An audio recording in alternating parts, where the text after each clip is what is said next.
Hi, Marjorie. So I just watched your video.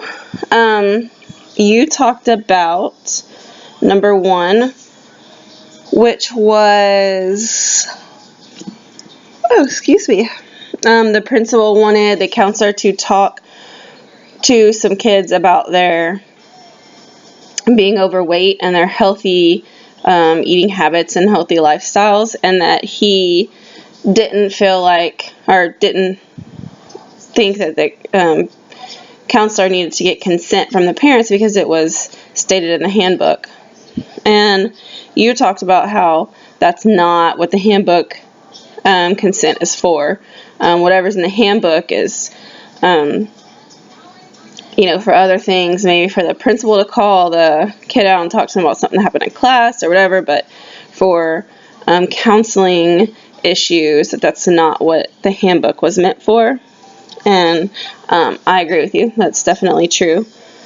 So it's important, to talk to the principal and tell the principal, I respect what you're saying, but as a counselor and, within the scope of my guidelines and stuff, I really need to get a separate consent in order to treat these kids or counsel them about their lifestyle or eating habits or whatever. Then you talked about number 2, which was friending on Facebook.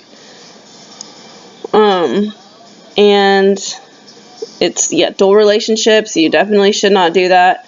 And like I mentioned in someone else's post also, I think it's important, and you said this too, to make sure you talk to the kid about why you weren't able to friend them on Facebook. Just next time you don't have to jump out and call them in specifically and make a huge ordeal of it.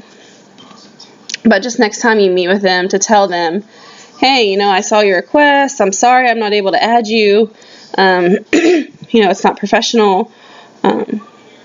I'm your counselor, you're a student, and just to make sure that they know that there are those boundaries and that you're not trying to be mean or hateful by not adding them. Sometimes kids will think, well, you didn't add me, they don't like me, and so you don't want them to think that, but it's important to talk to them about why you weren't able to add them or why you didn't add them.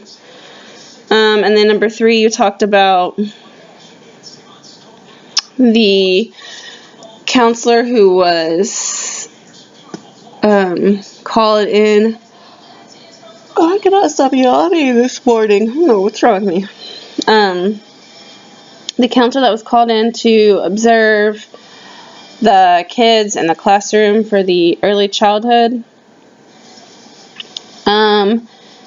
And so that one was a little confusing to me too, which is why, I don't know that you said it was confusing, but you had several different questions about why.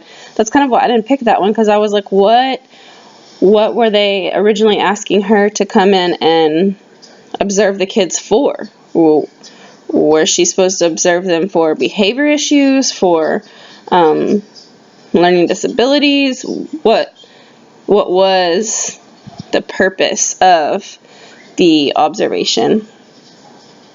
And so you said that if it was a SPED kind of consultation, was she competent to be able to determine whether or not these kids were SPED? And I think a lot of that, as far as competence goes, is the language. If you don't speak their language, for example, if you only speak English and they speak Spanish, then how are you able to know whether they're having a learning disability or learning difficulties, or whether it's just language related? So that competence would be an issue there. And then you talked about, how sometimes they'll throw kids into SPED because they're not learning or because they're falling behind, but it's a language barrier is the reason they're not learning, not because they have a learning disability. And so that like you said, falls into client welfare.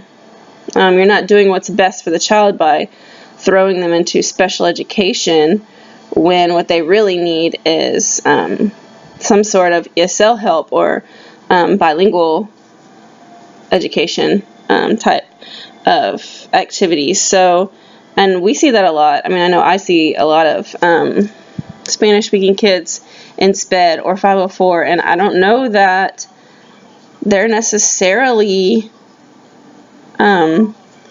qualified for SPED or 504 when a lot of their learning difficulties is probably language or the fact that they came over from another country that was behind where we are now. So it's not that they have a learning disability, it's that they just haven't learned that stuff yet. They're just behind because of where they came from. So they would need a different type of intervention than SPED. So, yeah.